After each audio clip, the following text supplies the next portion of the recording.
dia, pessoal! Que bênção estarmos aqui nessa sexta-feira juntos para meditarmos na palavra de Deus e orarmos por nossas famílias. E hoje é um dia especial, né, Bedi? Sim, nós estamos concluindo hoje a leitura de Levítico. Comentei já que por várias vezes durante a minha adolescência eu começava a ler a Bíblia e depois de uma leitura agradável de Gênesis eu sempre parava na metade de Êxodo, raramente eu concluía Êxodo e aí passava o restante do ano lendo apenas pequenos trechos isolados das Escrituras. Mas eu descobri que depois que nós enfrentamos o desafio de estudar o Pentateuco, ler esses 5 primeiros livros da Bíblia, que são Gênesis, Êxodo, Levítico, Números e Deuteronômio, nós temos uma compreensão das Escrituras muito mais profunda, apesar desse texto ter sido escrito primariamente para o povo de Israel, especialmente o livro de Levítico, quando Moisés recebeu a lei do Senhor para entregar ao povo de Israel, nós aprendemos muito com esses princípios, como hoje, depois que nós lemos ontem sobre as bênçãos da obediência e as consequências ou castigos da desobediência, praticamente encerrando já o livro de Levítico, hoje nós vamos ler o último capítulo que parece uma sessão adicional, parece que foi entregue em algum outro momento, quando o Senhor fala sobre os votos. São atitudes voluntárias que o povo de Israel poderia fazer ao Senhor. Então a lei vai regular como esses votos seriam feitos de acordo com o sacerdócio levítico. E nós também podemos praticar votos com o Senhor. Sim. Votos mudam a nossa vida. Nós vemos em Gênesis 28, quando Jacó está fugindo do irmão dele, se mudando da casa de seus pais rumo à terra dos seus parentes, onde ele vai morar com Labão. Em Gênesis 28, Jacó faz um voto ao Senhor. Ele fala: se o Senhor estiver comigo nessa viagem, me der segurança, me der comida, ele fala: o Senhor será o meu Deus e de tudo que o Senhor me der, certamente te darei o dízimo. Nós vemos em Juízes 11 que Jefté faz um voto, foi um voto um tanto perigoso. Jefté não tinha opção, ele precisava ir à batalha contra os midianitas. E ele fez um voto voluntário ao Senhor: se o Senhor me der vitória sobre os midianitas, quando eu voltar à minha casa, a primeira pessoa que eu vi, eu sacrificarei ao Senhor. E eles vencem os midianitas, e ao retornar para sua casa, a primeira pessoa que Jefté encontra é a sua única filha. E ele permite ela chorar a sua virgindade com as suas amigas, e ele a sacrifica ao Senhor. Davi fez votos, como fala no Salmo 132. Ana, mãe de Samuel, também no momento de tristeza, fez um voto consagrando aquele que seria o seu filho por toda a sua vida ao Senhor. Então, se você está atravessando um momento difícil, nós te convidamos a considerar fazer um voto, que são sempre voluntários, né? Sim, os votos não são algo que você tem que fazer, mas você se propõe a fazer. E é muito importante que toda vez que nós fazemos um voto, nós estejamos cumprindo esse voto. Não simplesmente num momento talvez de difícil que você vê: eu não consigo fazer isso sozinho, eu preciso da intervenção de Deus. Aí você fala que muitas pessoas, dependendo, né, da denominação, talvez fale uma promessa, né? Vou fazer uma promessa a Deus e se isso acontecer, eu vou fazer isso. Então, toda vez que nós fazemos esse voto, ou pode talvez na sua denominação você chamar de uma promessa, toda vez que nós fazemos um voto a Deus, é muito importante que nós estejamos cumprindo, porque Deus não fala, você precisa fazer um voto, mas um voto é uma atitude de fé que nós fazemos e consagramos diante de Deus uma situação e falamos: se isso acontecer, nós faremos isso. Então, que nós possamos, assim como Deus é fiel para cumprir as promessas dele, para nos proteger, para nos guardar, que nós também possamos cumprir os nossos votos para o Senhor, Amém. né? Eclesiastes capítulo 5, falando sobre o temor devido a Deus, fala: se você fizer um voto, apresse-se em cumpri-lo. É melhor não fazer um voto do que fazer e não cumprir. O apóstolo Tiago também fala que a nossa palavra precisa ser sim, se for sim, ou não, se for não. Então isso se aplica para mim e para Rafa, compartilhamos com vocês em relação aos nossos compromissos, quando nós agendamos algo com alguém, quando nós combinamos um compromisso, especialmente diante do Senhor. Nós não somos obrigados a fazer esses compromissos, mas se voluntariamente decidirmos fazer, é importante que nós os cumpramos rapidamente. Vamos orar então pedindo entendimento. Nós vamos hoje ler esse último capítulo de Levítico, capítulo 27, e ao final dessa leitura, a Rafa vai estar orando pela sua vida e pela sua família. Vamos pedir um final de semana muito abençoado. Pai, nós te agradecemos pela sua preciosa palavra. Te agradecemos pelo Teu Espírito Santo que nos ensina e aplica às nossas vidas. Pedimos-te graça, nos dê revelação e entendimento desse texto que vamos ler agora. Nós oramos com ações de graças em nome do Senhor Jesus. Amém. Então começa assim: disse também o Senhor a Moisés: diga o seguinte aos israelitas: se alguém fizer um voto especial dedicando pessoas ao Senhor, faça-o conforme o devido valor. Atribua aos homens entre 20 e 60 anos o valor de 600 gramas de prata, com base no peso padrão do santuário. E se for mulher, atribua-lhe o valor de 360 gramas. Se for alguém que tenha entre 5 e 20 anos, atribua aos homens o valor de 240 gramas e às mulheres o valor de 120 gramas. Se for alguém que tenha entre 1 mês e 5 anos de idade, atribua aos meninos o valor de 60 gramas de prata e às meninas o valor de 36 gramas de prata. Se for alguém que tenha 60 anos para cima, atribua aos homens o valor de 180 gramas e às mulheres o valor de 120 gramas. Se quem fizer o voto for pobre demais para pagar o valor especificado, deverá ser apresentado ao sacerdote, que estabelecerá o valor de acordo com as possibilidades do homem que fez o voto. Então sempre há oportunidade, seja uma pessoa que tenha muito dinheiro ou aqueles que são simples, eles podem consagrar um voto a Deus. E não é a questão do voto, é uma questão de fé, não é uma questão de quem tem muito e tem sobrando, como se fosse sobrando para dar, mas é uma questão de coração, de generosidade de coração, de fé e de abertura para fazer um voto a Deus. Sim, no sacerdócio levítico, de acordo com a lei mosaica, cada pessoa, de acordo com a sua idade, tinha um valor. Ou seja, se um homem trouxesse o seu filho para o consagrar ao Senhor, esse filho estaria a serviço do Senhor no santuário, mas ele poderia ser resgatado futuramente. Por isso que é estabelecido um valor para cada pessoa, de acordo com o seu gênero e de acordo com a sua idade. Verso 9. Se o que ele prometeu mediante voto for um animal aceitável como oferta ao Senhor, um animal assim será dado ao Senhor, torna-se santo. Ele não poderá trocá-lo nem substituir um animal ruim por um bom, nem um animal bom por um ruim. Caso troque um animal por outro, tanto o substituto quanto o substituído se tornarão santos, ou seja, eles serão separados exclusivamente para o Senhor. Se o que ele prometeu mediante voto for um animal impuro, não aceitável como oferta ao Senhor, o animal será apresentado ao sacerdote, que o avaliará por suas qualidades. A avaliação do sacerdote determinará o valor do animal. Se o dono desejar resgatar o animal, terá que acrescentar 1/5 ao seu valor. Por exemplo, se um homem trouxe uma ovelha que iria custar, vamos dar um exemplo, R$100. Para resgatar, ter aquela ovelha de volta, ele precisaria pagar R$120 por aquela ovelha. Verso 14. Se um homem consagrar a sua casa ao Senhor, o sacerdote avaliará a casa por suas qualidades.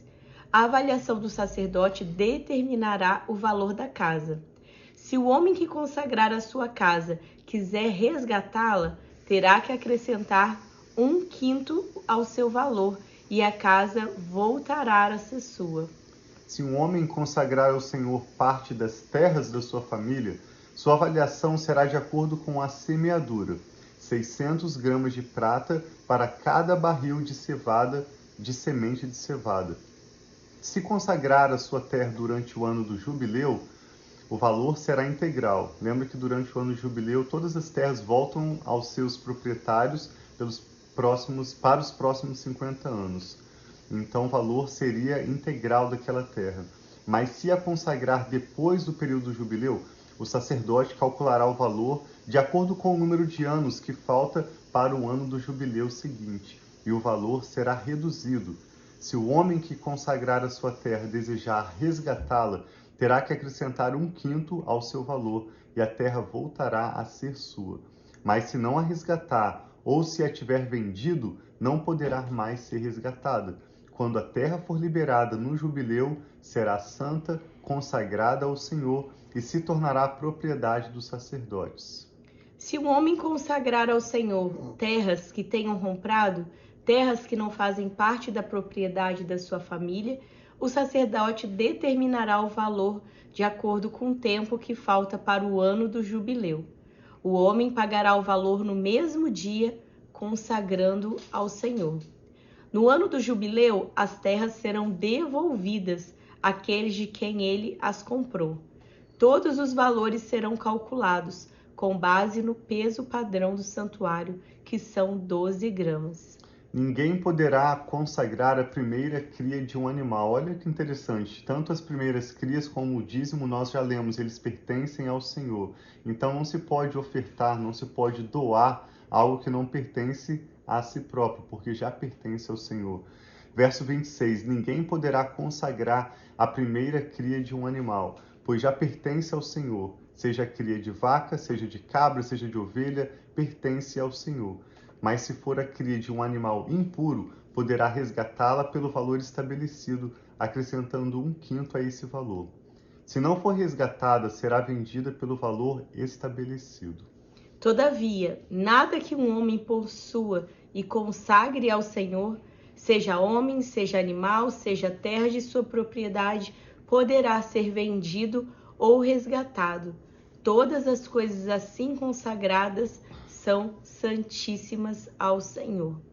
Nenhuma pessoa consagrada para destruição poderá ser resgatada, terá que ser executada.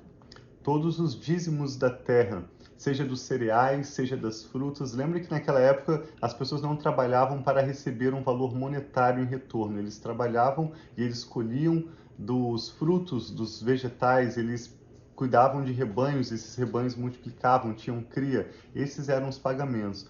Então aqui está dizendo que todos os dízimos da terra, seja dos cereais, seja das frutas, pertencem ao Senhor, são consagrados ao Senhor.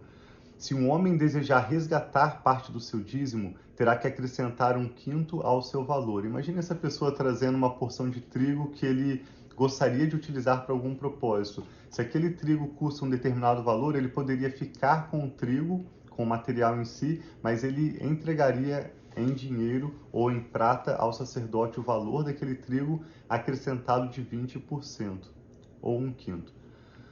O dízimo dos seus rebanhos, 1 de cada 10 animais que passem debaixo da vara do pastor, será consagrado ao Senhor.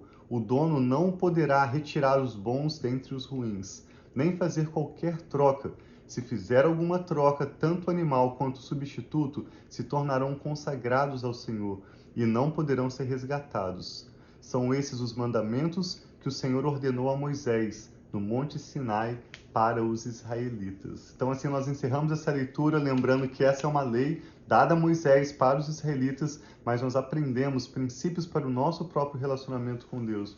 Como hoje nós vemos a importância dos votos voluntários, da importância de cumprirmos compromissos, promessas que fazemos ao Senhor, sabendo que nós nunca ganharemos de Deus. Amém. Quando você entrega o seu dízimo ao Senhor, porque pertence ao Senhor, você não está fazendo uma oferta, o dízimo já pertence ao Senhor, mas quando você entrega fielmente, você vai experimentar multiplicação na sua vida. Quando você dedica do seu tempo para servir na casa do Senhor, quando você coloca recursos que Deus tem te dado ao serviço da obra de Deus, você nunca vai ganhar de Deus. O Senhor vai sempre te surpreender, te retribuindo mais e mais. Jesus prometeu nessa vida e na vinda futura. E com isso, perseguição, Jesus falou.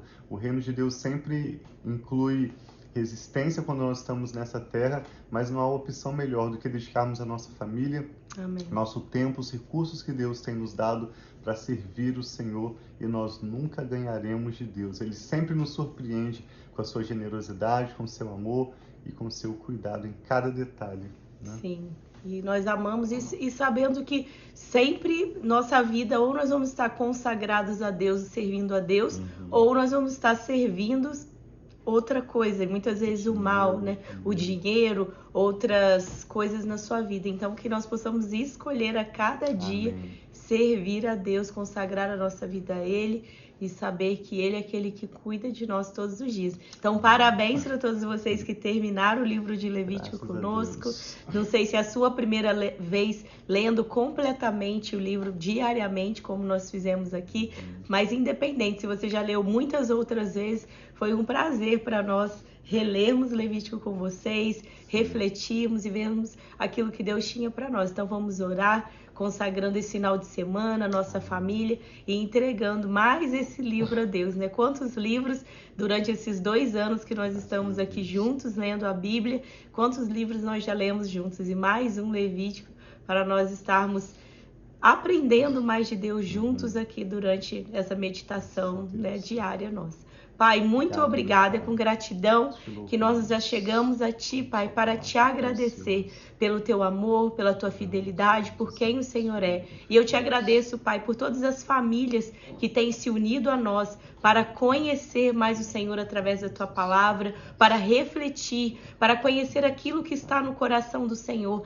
Seja, Pai, aquilo que o Senhor declarou sobre o povo de Israel, seja as promessas, Pai, que o Senhor tem sobre as nossas vidas. Nós queremos receber tudo aquilo que o Senhor tem para nós através da Tua palavra. Então nós apresentamos a Ti mais esse livro que nós lemos, Pai, aqui com tantas pessoas queridas e nós recebemos, Pai, tudo aquilo que a Tua palavra diz, que nós somos, que a nossa família todas as promessas do Senhor sobre nós e nossa casa, que a Tua palavra declara, nós recebemos, mas nós, Senhor, negamos, Pai, dizemos que nós não aceitamos aquilo que é mentira, aquilo que é engano, nós rejeitamos, Pai, todo o mal, toda a tentação, rejeitamos tudo aquilo que vem para roubar, matar e destruir sobre as nossas famílias, mas que nós possamos escolher o Senhor, que nós possamos olhar para o Senhor e saber que o Senhor tem cuidado de nós. Então abençoa cada família, cada pessoa.